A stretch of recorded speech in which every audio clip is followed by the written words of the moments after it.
Are you used to this, yung ganito na setup, na endorser, na parang, and then did you realize na beyond being an athlete, ganito yung mangyayari sa'yo? Actually, no. I never imagined na it will all come to this. So, coming from the province kasi, all I ever wanted to do, and my dream was just really to play. So, I think being an athlete gives a lot more benefits, advantages, and I'm just really grateful na nakilala ako at parang kinuha din ako. So, just really blessed beyond everything.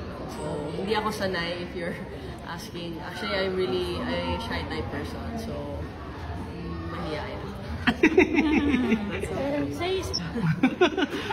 Dear, with everything na nangyayari sa'yo and all, nagbago ba yung pangarap?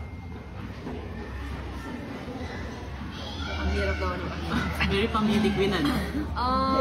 I think ever since, it's been really the same dream na to be successful, to be settled, diba, to have a family.